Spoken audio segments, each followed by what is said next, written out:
Bon, d'abord, merci beaucoup pour l'invitation et très heureux d'être parmi vous et de voir que le site Al-Amq a une version française et francophone et je lui souhaite le même succès que la version arabophone. Mais écoutez, concernant le sacre des Marocains au Qatar pendant la Coupe du Monde, bon, c'est bien évidemment un événement fantastique et exceptionnel que toute une génération a vécu et on s'en rappellera très longtemps. Pour répondre à votre question sur la corrélation entre prestations footballistiques et économie, bon, c'est difficile de le prouver, je veux dire de façon mathématique. Je me rappelle que des chercheurs français, des économistes français avaient travaillé sur cette corrélation à deux moments de l'histoire du football français, en 1998, quand la France a remporté la Coupe du Monde, et puis en 2018, quand la France a remporté une deuxième fois la Coupe du Monde. En 2018, je me rappelle, le ministre de l'économie et des finances, Bruno Le Maire, avait parlé d'un impact sur le PIB français de 0,1% du PIB français qui devait croître de 1,9 ou de 2 au lieu de 1,8 ou 1,9. Donc c'est un impact relativement minime de 2 milliards d'euros si on compare cela au PIB français. En revanche, le PIB français avait cru de 6% au troisième trimestre de 1998 parce que mais on ne savait pas réellement si c'était attribué à la victoire française ou parce que la France avait organisé la Coupe du Monde. Donc en général, c'est vrai qu'au moment d'une Coupe du Monde, il y a une augmentation de certaines dépenses. C'est-à-dire que les gens sortent plus dans des cafés, dans des restaurants pour regarder le match, achètent plus des téléviseurs ou ce genre de choses. Mais on ne sait pas si ça vient augmenter le PIB ou ce sont des dépenses qui se substituent à d'autres dépenses. Dans tous les cas, je pense que l'impact, disons, économique reste limité, hein, même pour une équipe comme le Maroc qui a atteint la demi-finale pour plusieurs raisons, parce que bon, il y a quand même des pressions sur le pouvoir d'achat et si le foot nous a procuré des émotions fortes, je pense qu'aujourd'hui il y a un retour à la réalité sur différents aspects économiques. Mais je pense que ce qu'on a gagné de cette Coupe du Monde, au-delà de tout ce qui est concret en termes de croissance de PIB ou génération de richesse, c'est d'abord, disons, un état d'esprit de la gagne et de l'abnégation, du travail, du sérieux, et c'est des choses dont on n'a pas, c'est des valeurs dont on n'a pas uniquement besoin dans le football, mais dans la vie de tous les jours et dans l'économie, et que si on applique ces valeurs au travail et à ce qu'on fait comme activité économique, ben c'est sûr que ça aura un impact par la suite sur le PIB.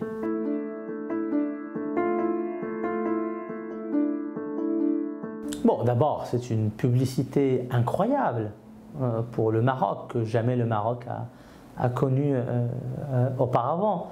Quand vous voyez le patron, le CEO de Google, qui est une des personnalités les plus importantes au monde, qui non seulement félicite le Maroc d'avoir atteint, je pense c'était à l'époque le quart de finale, le huitième de finale, non plutôt le quart de finale, après avoir battu les Espagnols.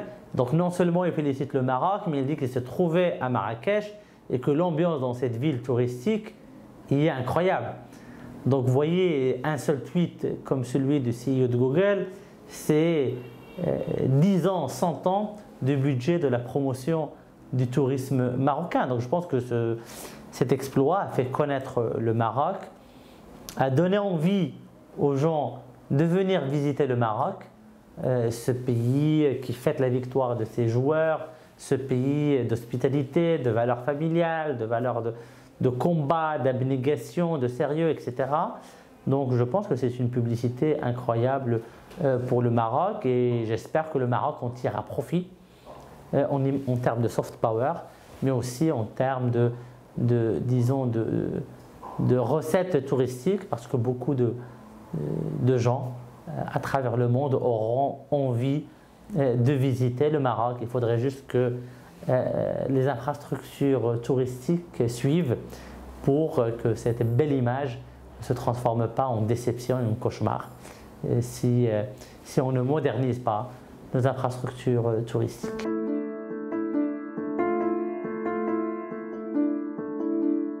Bon, là c'est un sujet beaucoup plus éminemment plus sérieux et plus important.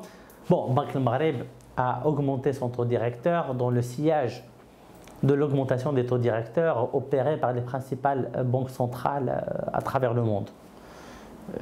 Il y a à peu près une soixantaine de banques centrales qui ont augmenté leur taux directeur cette année. Bon, bien sûr, les plus connus sont à la fois la Banque fédérale des États-Unis, la Fed et la Banque centrale européenne, qui ont augmenté leur taux à des niveaux records pas atteints depuis au moins une dizaine d'années. Il faut savoir que la politique monétaire est un instrument redoutable et important pour juguler l'inflation. Beaucoup d'économistes disaient que l'inflation est un phénomène monétaire et sa solution est une solution monétaire. Dans la mesure où l'inflation est provoquée par un excès de circulation de la monnaie, d'accord, et que cet excès de circulation de la monnaie cause une augmentation des prix et que le meilleur moyen, c'est d'augmenter les taux d'intérêt pour que le crédit baisse, que l'activité baisse et par conséquent l'inflation recule. Il faut savoir que nous avons connu une décennie de taux très bas, de taux d'intérêt directeur qui était très bas, qui avoisinait les zéros, à la fois aux États-Unis, il était à peu près à 0,25% et en Europe qui était à 0. Et que ces taux bas ont créé une masse de crédit si importante qui s'est transformée en inflation galopante et que bien sûr le Covid et la crise russo-ukrainienne ont amplifié. Parce que beaucoup de gens attribuent l'inflation à la crise russo-ukrainienne et à l'augmentation du cours de matières premières, mais ça n'est pas la seule raison. Puisque si vous vous souvenez, en 2008, on avait connu une augmentation des prix des matières premières, et notamment le pétrole, qui dépassait 140 $. Et on n'a pas eu une inflation aussi importante. Donc aujourd'hui, l'inflation, c'est principalement à cause des taux bas et de la circulation monétaire. Donc la Banque fédérale des États-Unis a procédé d'abord à une augmentation des taux, bien avant la Banque centrale européenne. Et je tiens à souligner ici un certain cafouillage à ce niveau, puisque les deux banques centrales, à savoir à travers leur président, M. Powell et Mme Christine Lagarde, parlaient je me rappelle, jusqu'à novembre de l'année dernière, d'une transitory inflation, d'une inflation transitoire. Et donc c'est pour ça qu'ils n'ont pas entamé ce travail d'augmentation de taux. Par la suite, ils ont compris les deux que l'augmentation des taux, que l'inflation était réelle et bien ancrée et durable. Et donc les Américains ont commencé par augmenter les taux. Les Européens ont mis du temps pour le faire pour différentes raisons, parce que le travail de la Banque centrale européenne est beaucoup plus compliqué que celui de la Fed, dans la mesure où Christine Lagarde s'occupe de la politique monétaire de 19 pays, ou d'une vingtaine de pays appartenant à la zone euro, avec des équilibres macroéconomiques différents, avec des contraintes différentes. Donc les Américains ont commencé par augmenter. Aujourd'hui, le taux directeur américain est aux alentours de entre 4,25 et 4,50. Les Européens s'approchent des 3%, donc le Maroc ne pouvait pas rester en marge de cela.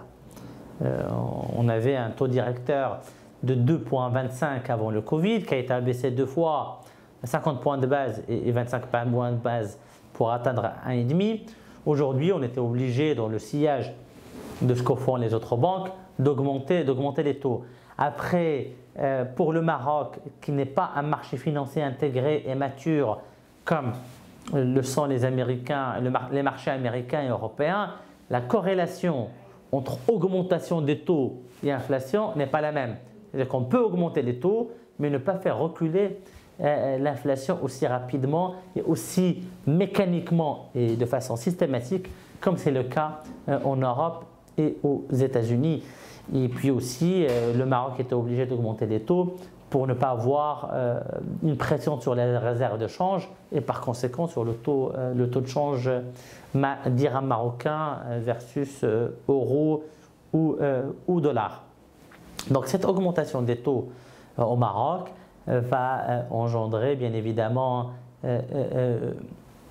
une baisse du crédit, un renchérissement du taux de crédit pour les ménages et les entreprises en espérant qu'il y ait une baisse d'activité pour faire reculer l'inflation qui au Maroc atteint des niveaux extrêmement élevés et ça a été confirmé par Saad El-Tefjouari lors de sa dernière sortie le 20 décembre suite à l'augmentation du taux directeur.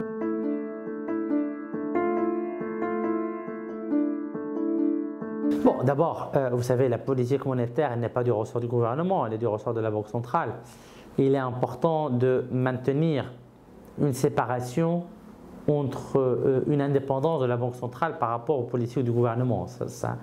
C'est une règle que tout le monde applique partout en Europe ou aux États-Unis. Donc le gouvernement, après ce que vous dites est intéressant dans la mesure, je pense que c'est Dominique Strauss-Kahn en a parlé la semaine dernière à Marrakech même, en disant que juguler l'inflation ne doit pas être uniquement du ressort des banques centrales, mais le gouvernement devrait faire quelque chose. Et le gouvernement au Maroc, depuis toujours, depuis très longtemps, supporte une partie de l'inflation, dans la mesure où subventionne plusieurs produits, le gaz, le blé, le sucre, etc. Et cela coûte très cher au gouvernement, donc lui permet d'absorber une partie de l'inflation. Après, ce que le gouvernement peut faire et devrait faire, c'est en matière de régulation. Parce que l'inflation au Maroc, bon, elle est en grande partie importée, mais force est de constater que certains acteurs profitent de ces tensions inflationnistes qui sont réelles pour procéder à des augmentations de prix de plusieurs matières qui est encore supérieure à l'inflation que connaissent ces matières. Donc il y a un travail de régulation, de contrôle que doit ou que devrait faire le gouvernement pour atténuer cette pression inflationniste.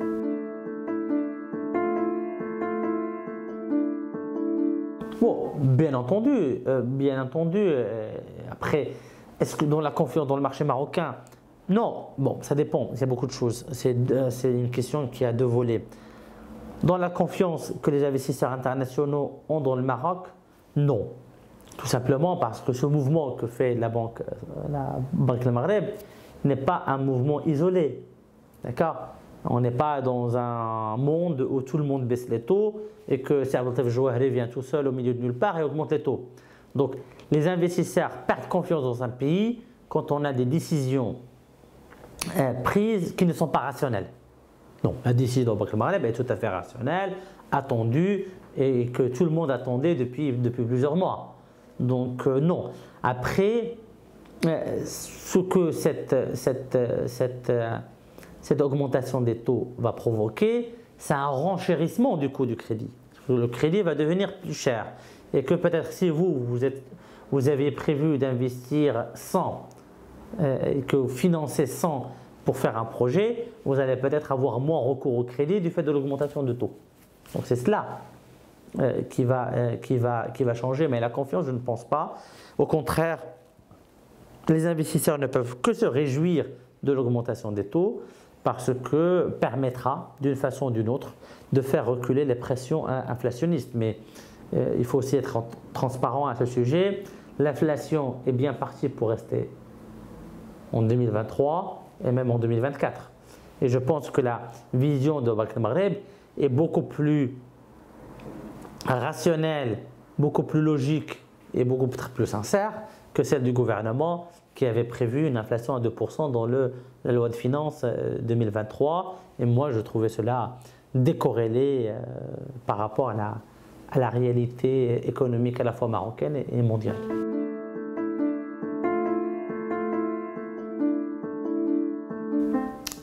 Bon, ce n'est plus un PLF maintenant, ce n'est plus un projet de loi de finances, il a été adopté. Donc la loi de finances a été adoptée. Le Maroc fait bien de continuer à soutenir l'investissement, que l'État marocain soit la locomotive en matière d'investissement, parce que, hélas, le secteur privé n'est pas suffisamment fort et sophistiqué pour se substituer à l'État. Donc c'est un investissement record qui atteindra 300 milliards de dirhams. Donc on hausse, je pense, de 20% par rapport à l'année dernière, si ma mémoire est bonne.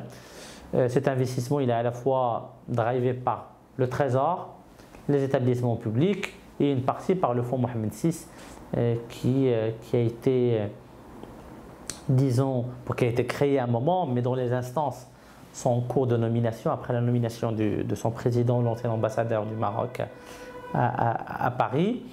Oui, non, c'est important, c'est même dans la théorie, c'est important d'avoir un investissement public qui est fort parce que cet investissement public permet après de drainer l'investissement privé. Après, ce qui est dommage au Maroc, c'est qu'on est dans une optique un peu particulière où l'État s'accapare à peu près 60-70% de l'investissement de tout le pays. Et cette tendance devrait s'inverser. Le nouveau modèle de développement, on a parlé, en espérant en 2023, en 2035, excusez-moi, d'être plutôt le contraire, c'est-à-dire 35% par l'État et 65% par le privé. D'ici là, l'État est obligé de faire le job, comme on dit, et d'investir massivement. Et après, pour qu'il y ait des répercussions positives sur le secteur privé, qui lui investit dans le sillage de l'État.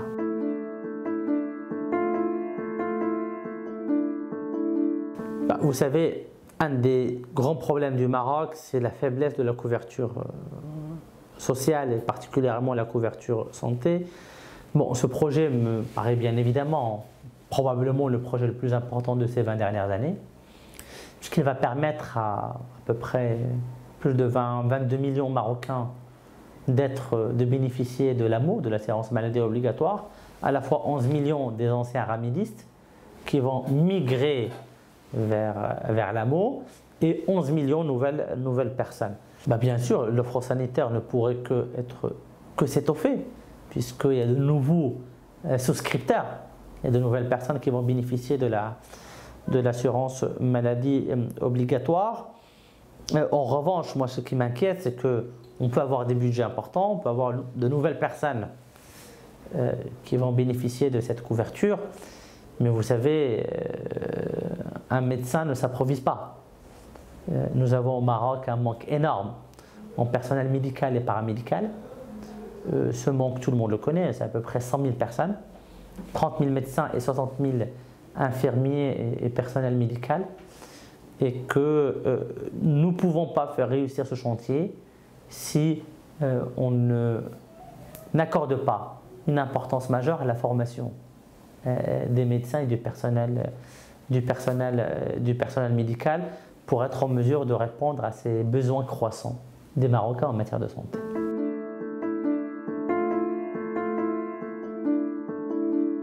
Le gouvernement a prévu une augmentation une croissance du PIB, je pense, de 3%. Je pense que ces hypothèses sont relativement optimistes parce qu'on parle d'une année difficile pour nos principaux partenaires économiques, dont la croissance ne devrait pas dépasser 1 à 1,5%, que ce soit le cas en France ou en Espagne ou ailleurs. Donc 3% serait un chiffre assez optimiste. Pour les précipitations, ce sont de bonnes précipitations évidemment, qui ont permis d'augmenter à peu près 900 millions de mètres cubes de nos réserves en eau pour les barrages et autres. Mais je pense que c'est encore trop tôt pour parler d'une bonne année agricole. À titre personnel, je pense que la croissance ne dépassera pas 2 à 2,5% au meilleur des cas et que 3% me semble un peu optimiste. Après, il y a aussi des choses qu'on ne connaît pas encore. Disons, c'est la croissance chinoise. Est-ce que la Chine va renouer avec la croissance après la politique du zéro Covid, qui a quand même plomber l'activité économique chinoise. Nous voyons aujourd'hui beaucoup de, je ne dirais pas un mouvement social en Chine, ça serait trop dire, mais une sorte de contestation de cette politique. Et si la Chine sort définitivement du Covid, comme c'est le cas en Europe et aux États-Unis, et que son activité économique reprenne, je pense que cette reprise pourra profiter à l'Europe et aux États-Unis, qui sont les principaux partenaires du Maroc, et par ricochet au Maroc également. Vous avez 30 secondes si vous voulez ajouter quelque chose. Non, je vous remercie de cette interview et je félicite le site Al-Umq pour le travail que vous faites et on vous souhaite un bon courage. Merci beaucoup. Merci beaucoup.